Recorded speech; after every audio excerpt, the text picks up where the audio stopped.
dit tu taffes comme un Chinois, dans la langue argotique un peu dans les banlieues françaises. C'est à force de travail qu'ils ont réussi à être ce qu'ils sont aujourd'hui. Et je pars du principe, pour répondre à ta question, que sur ce point-là, je ne suis pas nietzschéen au sens que je crois que la vie est un cercle en effet, et que ce qui a commencé par le point A reviendra d'une façon ou d'une autre au point A. Nous étions le berceau de l'humanité. Nous sommes en train, et certains voudraient, non africains ou africains, se comportent pour que nous devenions le tombeau de l'humanité. Moi, je crois que ce terrain qu'est l'Afrique regorge de vie, regorge d'énergie. Partout où je vais, j'ai l'impression que je suis sur un paradis. Pour certains ont l'impression d'être en enfer lorsqu'ils sont en Afrique. Mais pour avoir voyagé partout en Amérique, en Occident, à différents endroits, je sais que ce terrain regorge de richesses exceptionnelles. Et les oligarques le savent aussi. Et c'est pour ça qu'ils viennent chez nous. C'est pour ça, tout à l'heure on entendait parler de la venue de son Excellence Barack Obama. S'il vient, il ne vient pas pour les beaux yeux que son Excellence Macky Sall me pardonne, mais il ne vient pas pour les beaux yeux, qui sont certainement très beaux, mais pour les beaux yeux de Macky Sall. Il vient pour instaurer un système économico-politique qui s'appelle l'Africom, et qui, dans cette démarche oligarchique, pourra permettre de reprendre un certain nombre de richesses pour les Américains en échange de contrats pour, justement, les chefs d'État africains. C'est une réalité. Donc, dans ce sens-là, tout le monde sait en réalité que l'Afrique est l'avenir du monde. C'est pour ça que tout le monde vient se servir ici. Mais nous, on nous fait croire qu'on est dans un cimetière et on nous dit partez, allez être les immigrés, les éternels sans-papiers, allez être le punching ball de la mondialisation un peu partout où vous serez installés. Ça ne sert à rien, il n'y a rien ici. Mais eux tous viennent. Et il y a un moment où je pense que l'Africain doit se poser la question de savoir comment se fait-il que des pays soi-disant sous-développés attirent, j'ai envie de dire, les venus de toutes les superpuissances mondiales qui, si elles ne viennent pas en grande pompe, comme c'est le cas de M. Barack Obama, le président noir de la Maison-Blanche, sont quand même dans une démarche structurelle d'installer un certain nombre d'ONG ou d'infrastructures qui permettent de ravitailler un certain nombre de richesses pour eux. C'est une question de fond qu'on doit se poser. Justement, c'est exactement ça. Ça me permet de faire la transition. Tu as pris l'exemple de la Chine. Et comme tu le dis très bien, ils ont su conserver une certaine la quintessence de leur culture. Exactement. Pour pouvoir rebondir avec l'avantage démographique qu'ils ont et qui est quand même assez impressionnant. Mais nous, en échange, qu'est-ce qu'on constate? Et tu fais très bien le constat. Tu vois bien qu'aujourd'hui, on est dans une société qui tombe totalement en déliquescence. On est, pour reprendre un peu la philosophie Nietzsche, on est dans du nihilisme passif. Totalement, c'est vrai. On est dans un nihilisme totalement passif. Est-ce qu'il ne faudrait pas, alors, si je veux continuer ta philosophie jusqu'au bout, il faut qu'on aille jusqu'à un nihilisme actif qui va mener à une forme d'anarchie pour un recommencement total. Quand tu parles de cela, ce qui est valable dans ta bouche, ce qu'on sera considéré comme dangereux dans la mienne, par peut-être d'autres personnes qui vont regarder l'émission que sur Internet ou ailleurs lorsqu'elle sera diffusée. Pourquoi? Parce que quand tu parles de ce nihilisme actif, je ne veux pas larguer les personnes qui ne sont pas intéressées par Nietzsche, il y en a qui regardent l'émission, il faut qu'on essaie d'être le plus accessible possible, mais l'anarchie, mais en réalité une anarchie paradoxalement de construction, une anarchie, c'est-à-dire être en dehors d'un système, d'un précaré qui a été dessiné par des gens qui ne sont là en réalité pour que la population africaine soit décimée in fine. Être en dehors de ce précaré, c'est la solution absolue qui est la nôtre. Lorsqu'on construit un village panafricain comme Dalal Diam, une pépinière d'enracinement, où il y a des Caraïbéens, où il y a des Sénégalais, des Sénégalaises, des Maliens et autres qui sont installés là-bas, pourquoi nous nous installons à cet endroit alors qu'on pourrait faire comme tout le monde? On rentre, on va à Dakar, certains vont aller dans Sali qui est une ville, la capitale des Occidentaux sur certains points ici. Pourquoi se comportons de cette façon? Parce qu'on part du principe qu'on ne peut plus rien attendre. Moi, à titre personnel, je le dis. Macky Sall est un président qui essaye de faire son travail. Mais c'est le président, c'est un administrateur. Comme son nom l'indique, il est à la tête d'une entreprise. L'entreprise, c'est le Sénégal. La société sénégalaise est en déliquescence, mais les richesses naturelles sont en effervescence. Et c'est justement sur ce complexe-là que nous devons travailler. Que la société civile, qui est en réalité le véritable messie ou bourreau, excusez-moi, de sa propre destinée, c'est la société civile qui décidera de ce qu'elle veut être demain. Et c'est pour ça que je crois, plus que jamais, que lorsque tu parles de cette anarchie, une anarchie en réalité constructive, une anarchie Parce que qui est anarchiste? Celui qui est en dehors du précaré. En réalité, c'est cela. On a tendance à donner une étiquette, structurellement parlant, erronée de la notion d'anarchie. Moi, les autorités françaises, Sarkozy me disait que j'étais un anarchiste congénital, extrémiste noir et tout ce qui s'ensuit.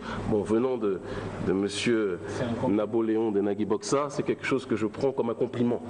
Mais je pars du principe que ce qu'on appelle anarchie, ce qu'ils appellent anarchie est en réalité l'essence même de la vie. Et lorsque Nietzsche parlait justement de ce nihilisme-là, c'est le sens naturel de la vie. La force se doit non pas d'être régulée de manière excessive, mais d'être orientée vers la bonne direction. De toute façon, ce qui doit arriver à destination arrivera à destination. Le futur de l'Afrique, c'est nous.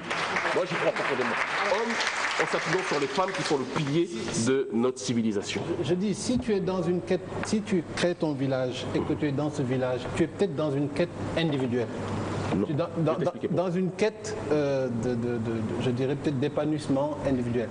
Mais si tu ne vas pas prendre le pouvoir et considérer cette anarchie qui est à côté, rentrer dans le précaré et prendre le pouvoir, est-ce que tu n'es pas dans une démarche utopique? Parce qu'aujourd'hui, comme tu l'as si bien signalé, le problème, c'est le problème des élites.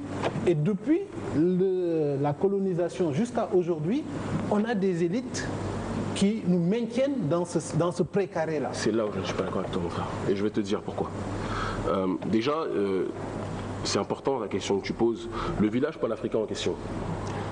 Si on devait être dans une histoire, je te le dis comme je le pense, de paradis, d'être dans le bien-être, je ne serais pas, parce que vous savez que c'est une rupture extraordinaire pour celui qui a vécu dans l'opulence, parce que malheureusement qu'on le veuille ou pas, c'est l'opulence. On peut critiquer tout ce qu'on veut en Occident, mais c'est l'opulence là-bas. Il y a du goudron partout, par exemple. On a la possibilité d'aller à différents endroits. Il y a des activités qui sont beaucoup plus complexes de trouver ici, d'accord? Je suis ici par choix. Le village panafricain dont nous parlons est un village communautaire. Un village non pas construit, d'ailleurs il est construit, c'est plus un projet. Il est viable, il est construit. On a simplement besoin d'avoir plus de force, comme justement l'aîné qui était à mes côtés tout à l'heure l'énonçait. Maintenant on part du principe, de fond, sur lequel je pense qu'il est nécessaire que nous tous nous réfléchissions. Qui est que pendant trop longtemps, on s'est dit que le problème venait des élites. Et donc notre simple démarche, notre seul combat était de bouger l'élite en place en espérant que l'autre fasse mieux. Et qu'est-ce qui s'est passé? Depuis les indépendances, on a quand même l'illustration parfaite, qu'on le veuille ou pas. Ils avaient tous les plus grandes intentions.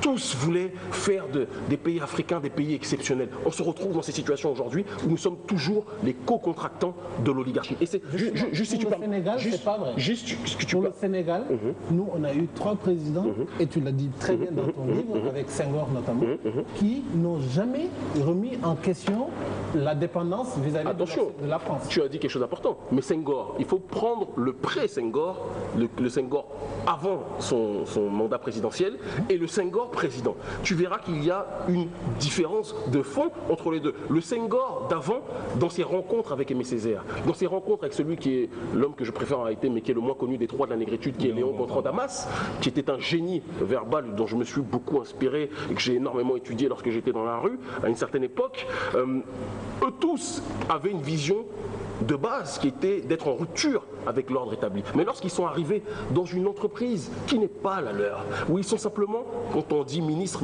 en latin, tout à l'heure vous parliez du ministre par rapport au président, ministre en latin, j'adore l'étymologie, ministère c'est serviteur. Ce sont des serviteurs d'une suprapuissance qui est au-dessus de nous, dans laquelle le Sénégal n'est rien d'autre qu'une entreprise. Et moi je pars du principe qu'un pays fonctionne avec 2 facettes.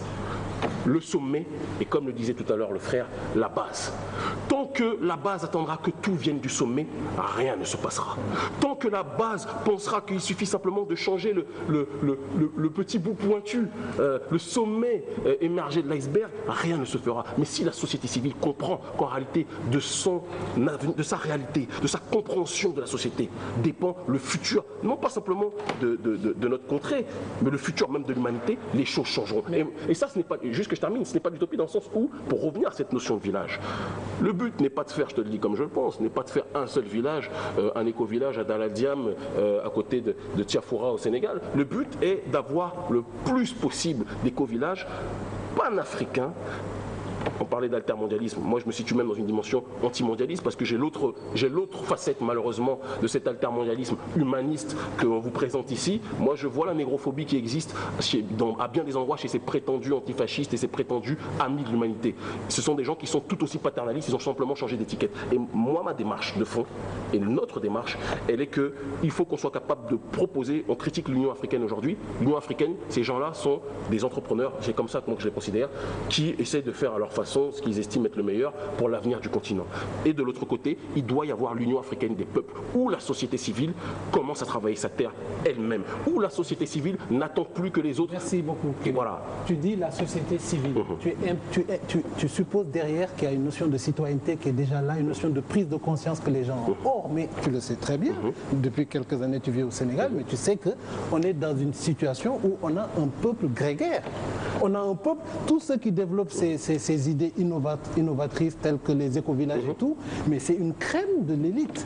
Aujourd'hui, comment veux-tu, et on a eu ce débat-là il y a quelques émissions, comment veux-tu que quelqu'un qui n'a aucune notion de citoyenneté, quelqu'un qui est dans une logique de survie par tous les moyens, qui a perdu toutes ses valeurs, tous ses repères, et ça, c'est pas seulement une situation individuelle, c'est une situation collective que l'on vit au Sénégal. Mais comment il peut y avoir une prise de conscience collective d'un peuple malade? Il peut y avoir une prise de conscience collective. Il faut bien que ce soit mené par une élite. Si je puis me permettre, toi, tu fais partie de cette élite. Si je puis me permettre de terminer, tu vas comprendre une chose très rapidement, qui est que... Tu es d'accord que tu es une élite? Cela dépend pour qui. Si on regarde bien que ton parcours, ton niveau de connaissance... On verra à la fin, c'est à la fin du bal qu'on paye les musiciens et qu'on décernera les diplômes. J'aime pas trop les titres qu'on nous donne aujourd'hui. Je suis un homme de la rue qui se fait de plus en plus entendre par d'autres personnes dans cette rue. Mais je pars du principe, tu poses un vrai problème, mais sur lequel peut-être la conclusion n'est pas la mienne, qui est que je fréquente énormément de Sénégalais, mais aussi d'Ivoiriens, mais aussi d'Antillais, de Caraïbéens lorsque je suis dans la diaspora. Et pour revenir sur le centre qui est ici, le centre de gravité de notre réalité, le panafricanisme d'aujourd'hui, lorsqu'on parle du panafricanisme du XXIe siècle, ce doit être un panafricanisme, comme je le disais tout à l'heure, non plus d'opposition mais de proposition. Tu parles du fait que certaines personnes ne se sentent pas citoyennes. Ne sont même pas citoyennes. Après, ils n'ont pas conscience qu'ils le sont. Il y a une différence en ne pas être conscient. Non, juste que je termine, si tu permets que je termine. Il y a une différence entre être conscient de quelque chose et ne pas l'être tout court. Il y a un schéma de société qui leur est proposé, mais beaucoup n'ont pas accès à la connaissance de cette réalité. Mais je pars du principe qui est qu'il faut que les gens qui diffusent cette notion de citoyenneté prennent aussi leurs responsabilités. Quand je vais dans les universités, quand je fais le tour des universités pour faire mes conférences sur ce panafricanisme de construction, je suis confronté à des frères, à des jeunes frères qui, avant de m'entendre parler, ils sont soulagés lorsqu'ils m'entendent parler après, mais avant de m'entendre parler, se disent oui, mais ça fait des années qu'ils entendent parler de panafricanisme, mais quelles sont les opportunités? Et ils ont raison.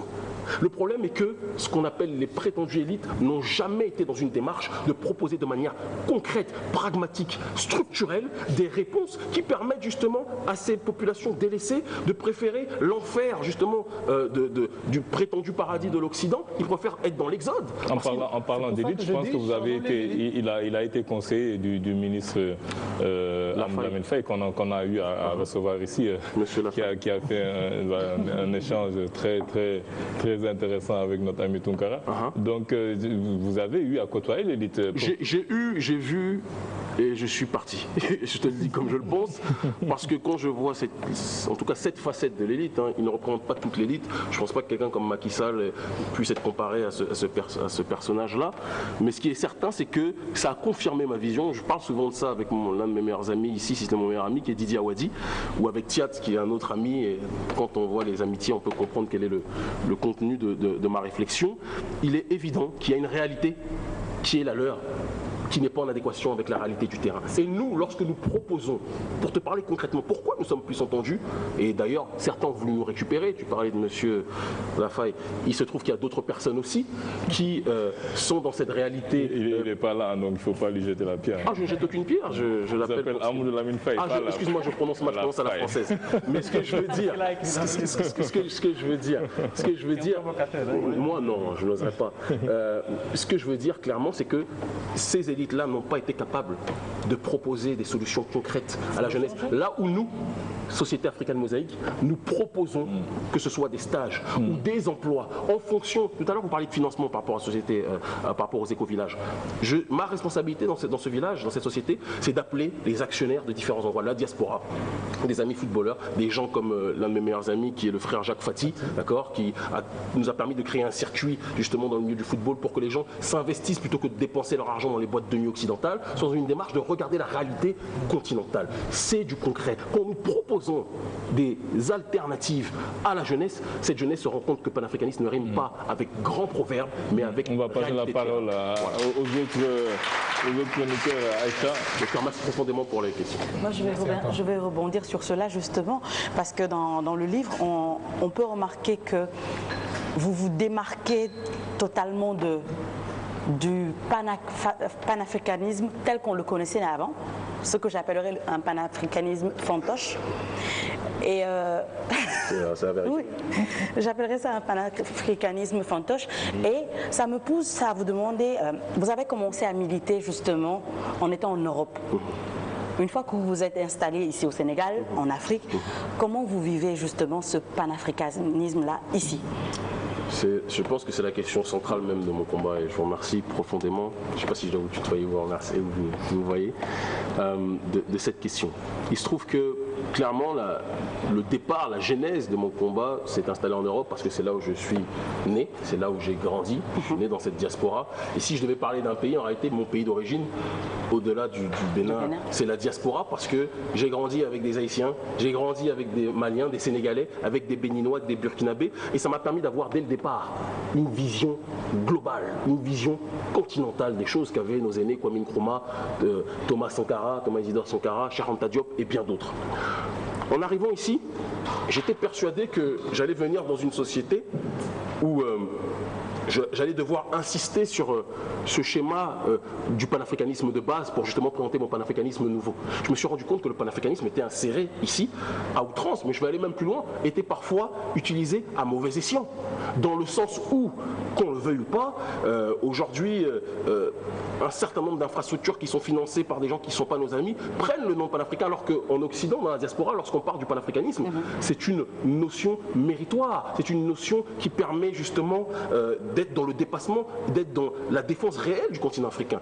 Et en étant confronté à cette vision archaïque du panafricanisme, qui n'est même pas celle de nos aînés, parce que nos aînés avaient une vision qu'ils n'ont pas pu forcément prolonger, d'accord, pour différentes raisons qu'on pourrait expliquer si on avait plus de temps. Il se trouve que, en étant dans ce schéma de société, j'ai compris que à partir du moment où on est capable d'illustrer, de matérialiser, d'expliquer dans le fond des choses. Parce que moi, mon public principal, c'est la jeunesse, soit de la rue ou la jeunesse universitaire. D'expliquer, et je passe sur le terrain de la rue, je passe par le hip-hop, qui est aujourd'hui, qu'on le veuille ou pas, un vecteur extraordinaire de communication, pour parler avec ceux qui ne sont pas dans la sphère universitaire. Ceux qui sont dans la sphère universitaire, le langage va être tout autre, mais sera toujours avec le même fond.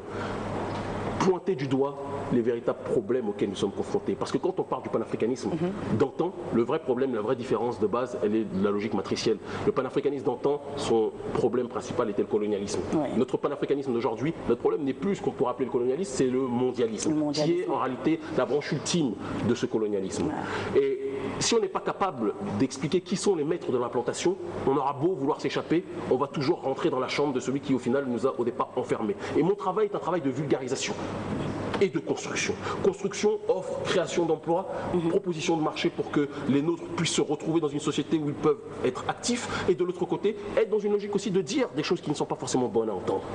Parce que quand on parle de l'oligarchie, on parle souvent, ici on n'en parle pas, c'est quelque chose aussi qui est tabou. On va parler de la maçonnerie, on va parler des réseaux Bilderberg, on va parler d'un certain nombre de structures qui se présentent en ONG ici, qui, qu'on le veuille ou pas, ont une très forte influence dans la réalité quotidienne de nos vies. C'est tabou pour les panafricains, pour bon nombre de panafricains que je rencontre. Et je pense qu'aujourd'hui, on doit être dans cette démarche justement de rupture. Non pas pour rejeter ce qui a été fait auparavant, mais pour cette fois-ci cibler du doigt les vrais problèmes, pour être capable cette fois-ci de ne pas retomber dans les mêmes escarcelles. On l'a vu avec celui, juste je termine si vous le permettez par cette phrase-là, qui est Laurent Gbagbo, qui est pour moi le président véritablement, je le dis comme je le pense, élu en Côte d'Ivoire, quelles que soient les critiques qui puissent lui être apposées ici.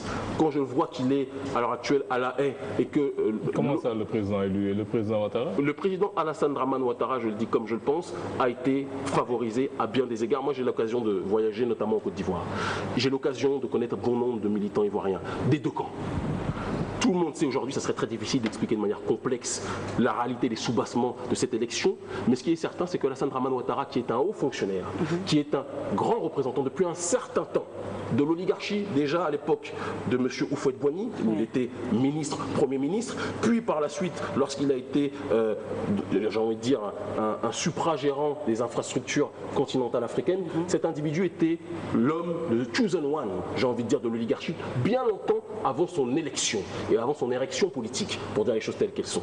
Mais Laurent Gbagbo, lui-même, qui, à bien des égards, qu'on le veuille ou pas, était panafricain, malgré qu'il ait pu effectuer des excès. Je sais qu'ici, Laurent Gbagbo est très mal vu. C'est quelque chose que j'ai pu constater dans les universités, mais ça ne va pas empêcher de dire quand même les choses telles que je pense. Un individu tel que lui, son erreur principale a été de prendre pour amis des gens qui étaient en réalité intrinsèquement parlant ses ennemis. En se retrouvant dans une vision socialiste des choses, en pensant que s'il allait avoir des ennuis avec, j'ai envie de dire, l'oligarchie ou les atlantistes en tant que tel sur un terrain structurel, il allait pouvoir compter sur ses amis socialistes français. Qu'est-ce qui s'est passé lorsque l'oligarchie a décidé de changer de pion, parce qu'en réalité c'est ça le véritable nom? Il s'est retrouvé avec des gens qui étaient soi-disant ses meilleurs amis et qui l'ont jeté en pâture. Et aujourd'hui, cet aîné se retrouve à La Haye. Je tenais à dénoncer ça ce soir. C'est une réalité, tout comme Muammar al-Kadhafi, qui sont les deux derniers, pour moi, panafricains, qu'on peut critiquer, on peut dire tout ce qu'on veut. Il n'y a pas de saint sur cette terre, mon livre en est l'illustration. Il n'y a pas de saint. Mais on essaie tous d'aller de l'avant. Et il se trouve que quelqu'un comme Muammar al-Kadhafi, là aussi, n'a pas mesuré quel était le niveau de la bête qu'il avait en face de lui, à tel point qu'il a été dans une démarche de financer des gens qui l'ont exécuté par la suite. Et c'est pour ça que quand on parle de supranégritude, quand on dit autodétermination, on ne veut pas être extra-déterminé ou déterminé par autrui. On veut être déterminé par nous-mêmes et compter sur nous-mêmes. Moi, j'ai vraiment le plaisir et la liberté de te dire que moi, je suis complètement en phase avec tes idées. Et je reste aussi sur le registre du tutoiement. Okay? Parce qu'on le sent et on essaie de sortir ce qu'on ressent. C'est ça qu'on sent. Complètement en phase. Pourquoi complètement en phase? Parce que nous sommes africains, nous sommes jeunes africains. Et une démarche comme celle-ci réveille en nous un déclic, d'accord? Pour certains. Parce que personnellement, pour moi, je veux dire, ce déclic-là, il a été opéré depuis très longtemps. Ça je vous l'affirme. Alors, c'est quoi l'Afrique? L'Afrique, j'ai eu à le dire ici sur ce plateau, dans un certain contexte, c'est ce continent-là qui a été, de toute l'histoire du monde, le plus marginalisé, qui a été le plus piétiné. Vous utilisez le paillasson, d'accord? Vous dites qu'il faut qu'on arrête d'être des paillassons. Donc vous allez un petit peu plus loin, mais de toutes les manières, les symboles et les images sont là et ils sont très très forts. Vraiment le continent qui a été le plus agressé, d'accord, depuis l'aube du temps jusqu'à aujourd'hui. On ne va pas revenir sur la colonisation ni sur l'esclavage avant, etc. Et pourtant cette Afrique-là aujourd'hui tient debout encore. L'Afrique tient debout. Et ça, il faut qu'on ait le courage de le dire, de le reconnaître par nous-mêmes, de le dire et de le valoriser. L'Afrique, comme je l'ai dit tantôt, je ne vois pas d'autres peuples qui a été aussi agressé qu'elle. Les Indiens ont disparu pour voilà. ça. Mais bien entendu. Aujourd'hui, l'Afrique tient encore, grâce peut-être à des personnes comme vous, même si je sais que par modestie. Tu vous vois. Bon, l'un dans l'autre, ça ira. Alors, et également comme d'autres qui le ressentent et qui peuvent également aller dans le sens de ce combat-là. Aujourd'hui encore, je le dis, et nous le savons tous, cette domination-là sur le continent persiste. Elle persiste, tant au plan médiatique, tant au plan économique, culturel même, etc. Nous continuons d'être agressés et d'être victimes. Donc quand tu dis autodétermination, anti-victimisation, c'est vraiment les clés pour moi de la solution. D'autant plus qu'on le sait, je l'ai également évoqué à certaines occasions, avant que ces gens-là ne soient venus nous agresser, nous investir, etc. Mais nous avions des modèles de développement figés. C'est vrai. C'est pas pour rien, tu l'as dit tantôt, berceau de l'humanité, d'accord, mais c'est pas des choses qu'on chante comme ça. ça, c'est une réalité absolue. D'accord? De façon assez contemporaine, tu as parlé tantôt dans ton discours, tu as évoqué Cheikh Amadou Bamba, etc., tous ces érudits qu'on connaît, qui nous valent aujourd'hui des valeurs de développement et dans tous les sens, en tout cas tout ce que tu veux.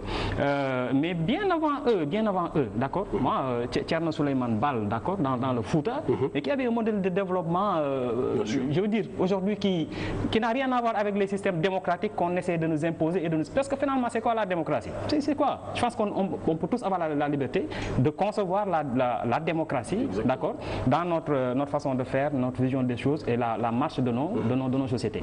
Donc, c'est des choses qui nous ont été inculquées, mais d'abord qui existaient. Il y avait un prérequis, je veux dire, chez nous, socialement, etc., qui était là, mais qu'on a perdu après. Et ça, c'est dommage. Et nous sommes aujourd'hui fondés, d'ailleurs obligés, parce que comme je dis tantôt aussi, la nature est en horreur du vide. Si on ne se remet pas en question, si on ne se lève pas, si on n'essaie pas d'impulser, d'aller vers l'avant, nous allons simplement disparaître. Ça, c'est clair et c'est net, quoi. Alors, Nietzsche, vous en avez parlé tantôt, je ne suis pas Nietzschien moi, donc je ne vais pas dans la démarche philosophique, mais la démarche peut-être un petit peu plus pratique ou même peut-être chimique des choses, hein, à une petite mesure, quoi. Pour moi, l'anarchie, c'est quoi? C'est action-réaction, quoi.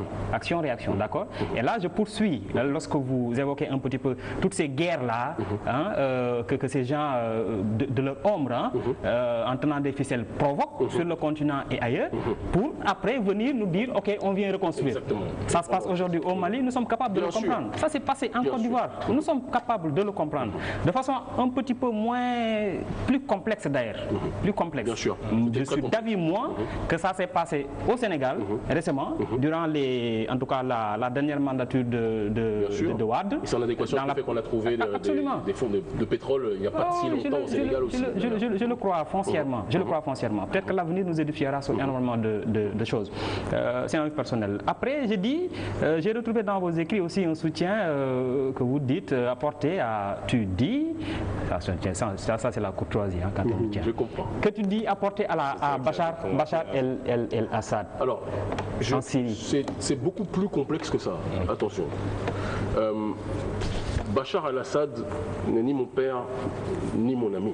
La vie sur le combat politique est une question de relations, d'intérêt et de rapport de force. Il se trouve que je constate simplement structurellement que Bachar al-Assad dérange, qu'on le veuille ou pas, l'oligarchie. J'ai de l'autre côté, parce que la chance qu'il y a lorsqu'on s'engage dans cette voie révolutionnaire panafricaine... Est-ce que vous pensez qu'il dérange vraiment l'oligarchie? Si vous permettez... C'est certain que si vous ne me laissez pas terminer, vous ne pourrez pas avoir la réponse à cette question. Donc, il est évident que dans ce rapport de force, il faut regarder les choses telles qu'elles sont. Moi, j'ai la chance, dans cette voie dans laquelle je me suis engagé, de pouvoir parler avec des gens de toutes les contrées. Avec des Syriens, avec des Iraniens, avec des Maliens, avec des Vénézuéliens. J'ai cette chance de parler avec tout le monde, depuis que j'ai pu me faire entendre par rapport au combat que nous menons. Et donc je rencontre des gens dont je suis parfois même extrêmement proche, qui sont viscéralement opposés à Bachar al-Assad. Et ceux-là, dans leur récit, dans leur réflexion, me pousse à être dans la nuance par rapport au fait de dire que je suis pro-Bachar al-Assad. Je ne suis pas pro-Bachar al-Assad. Je dis simplement que cet individu qui est quelqu'un qui, comme malheureusement beaucoup d'autres, il tue beaucoup de gens. Barack Obama en fait tuer aussi beaucoup dans les prisons à l'heure actuelle avec la peine de mort. On ne dit pas ça non plus dans la prétendue première démocratie de la planète. Donc il faut toujours relativiser les choses. Maintenant, il est évident qu'un homme qui pousse à l'hystérie les États-Unis, la France, l'Angleterre, etc., doit pousser tout de même à la réflexion sur la nature géopolitique. Est-ce que dans le fond, ils sont contre? Oui. Ils y vont presque à reculons. Attention, pour avoir bien suivi, je vais vous dire une chose. C'est sur la forme. C'est sur la forme. Sur la Syrie, hein, je veux dire, Bachar el-Assad, c'est là où vous... Mais je pense qu'il faut bien entendre, comme je le dis, je répète la nuance que j'énonce, mais je pense que c'est là où vous vous trompez sur les sous-bassements géopolitiques de cette réalité. Je le dis et je le répète, Bachar al-Assad n'est pas mon ami ni mon père. Mais je le dis et je le répète aussi, que là où vous avez l'impression qu'ils y vont à reculons, ils n'y vont pas à reculons. C'est parce qu'ils se sont pris à bien des endroits une raclée, les forces alliées, qu'on le veuille ou pas, aujourd'hui, sur le territoire syrien. Ils ont tout fait, ils ont financé la rébellion, ils ont financé tout ce qu'ils veulent. Ils voient que ça ne marche pas parce qu'il y a en réalité le soutien indéfectible pour différentes raisons qui seraient trop longues de la Russie et aussi de la Chine en réalité. Et puis il y a des enjeux économiques. Et il y a des enjeux économiques et pétroliers qui sont évidents. Non, mais donc, parce qu'il faut qu'on ait beaucoup du raisonnement. Le bout du raisonnement, il est le suivant, c'est que qu'on le veuille ou pas, je pense qu'il faut qu'on essaie d'avoir une lecture médiane, qui n'est pas une lecture passionnée ou autre. Moi, quand je parle de Bachar, je ne parle pas de mon cousin. Vous comprenez ce que je veux dire? Et je ne parle pas d'un humaniste non plus, parce que je le dis, je suis le premier à le dire. J'ai une critique. Juste que je termine. Juste que je termine. Des milliers de personnes de sa population, ça, il faut le condamner. Il ne s'agit pas de prendre parti pour lui ou pas. Je vais te dire une chose qui va te surprendre, mais je ne veux pas mettre sur le même pied d'égalité les deux personnages que je cite. Muammar al-Kadhafi, j'ai entendu durant cette période de guerre qu'il était un assassin, qu'il tuait son peuple. C'était dans cette propagande médiatique. Ils ont été extraordinairement forts pour présenter. Ce qu'on appelle les médias mensonges. Exactement. Les médias mensonges. Juste que je termine cet exemple parce qu'il est déterminant. Je ne compare pas les deux, mais il y a quand même un lien sur certains sujets. Ce que je vais te dire par là, c'est quoi? C'est qu'aujourd'hui, qu'ils ont exécuté l'un des derniers grands panafricains de ce continent, quelqu'un que j'ai pu rencontrer lorsqu'il était venu en France, Muammar al-Kadhafi. Aujourd'hui, les Noirs, les mêmes qui répétaient que Kadhafi était un tyran, sont ceux qui sont chassés en Libye par les négrophobes de Libye, ces Libyens racistes qui sont installés là-bas et qui, juste que je termine, qui pourchassent les Noirs. Donc le peuple opprimé, je pense qu'il faut, on est dans une situation de guerre. Dans une situation de guerre, il n'y a personne qui a les mains propres. Personne. Mais Bachar al-Assad n'est pas un panafricaniste. Je n'ai pas dit qu'il est un panafricaniste. Je dis, il est rien. Non, moi je pense que là-dessus tu es sur le terrain et peut-être que je peux me tromper parce que je ne suis pas omniscient et je ne prétends pas avoir le monopole de la vérité. Et donc il faut avoir l'humilité sur ce terrain-là. Donc je dis donc peut-être que tu as raison sur ce terrain-là. Mais moi je pars du principe, pour avoir eu cette possibilité de voir les deux camps, qui est que Bachar al-Assad tue en effet beaucoup de gens, comme les rebelles en tuent aussi énormément. On ne le dit pas. Et ce que je constate à l'heure actuelle, c'est qu'il y a une coalition spectaculaire, même si elle est quasiment en réédition, parce que c'est un sujet que je suis mais avec une extrême attention. Je ne peux pas tout dire, parce que là aussi, je suis un polémiste panafricain, mais voilà, j'ai pas envie de l'émission et des problèmes. Mais ce que je veux dire, c'est, plus sérieusement, je pars du principe que cet individu, qui est un mal pour certains, et peut-être sur d'autres sujets, dans la coalition des nations, j'ai envie de dire, non alignées, c'est pour l'instant peut-être un mal nécessaire. Le temps me dira si oui ou non j'ai raison. Que ce soit un tyran, oui. Que ce soit, il n'y a pas de problème. Tu peux être en désaccord.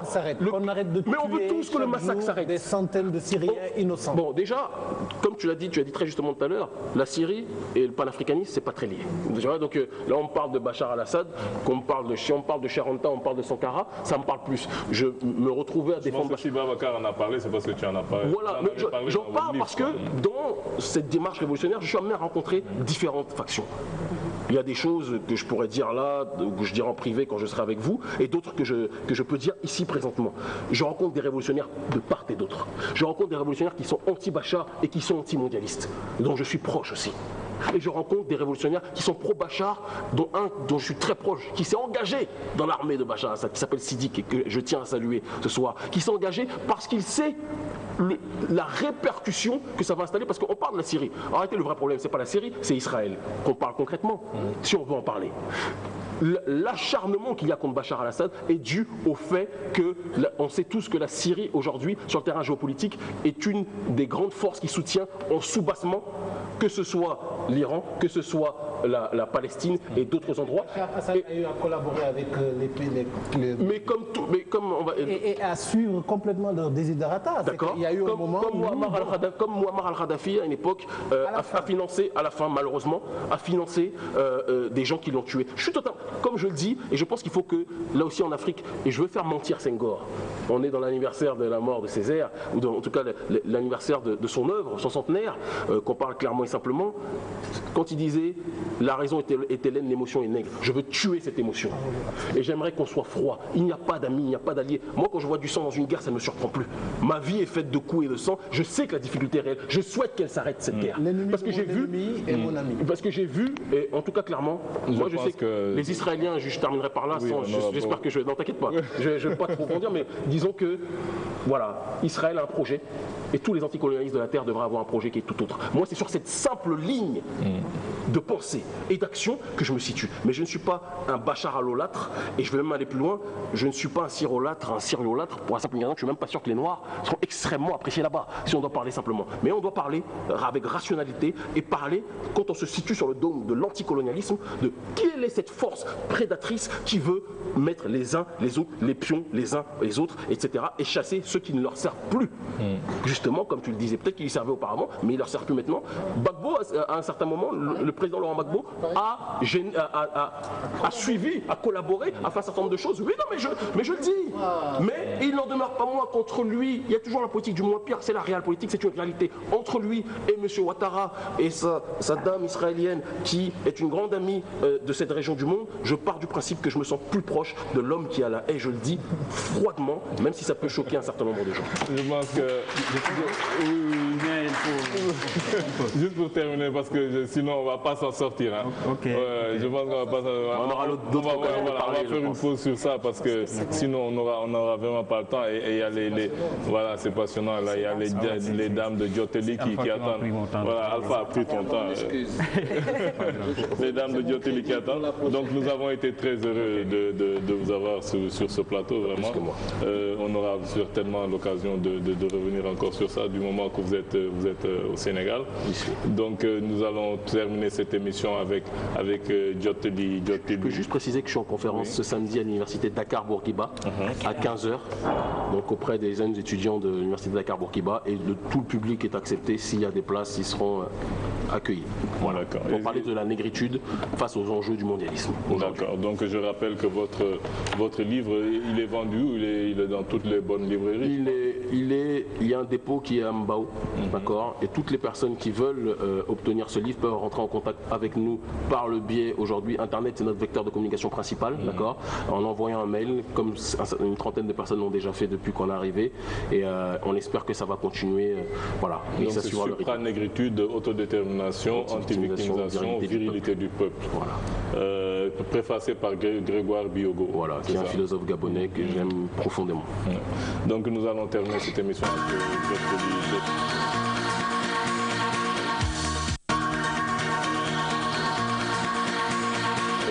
nous allons juste tout de suite passer la parole à Diana Seck. Donc comme je l'ai dit, vous êtes une ancienne Miss, actuellement aussi vous êtes mannequin, vous êtes diplômée en tourisme, je pense que vous avez un BTS en tourisme.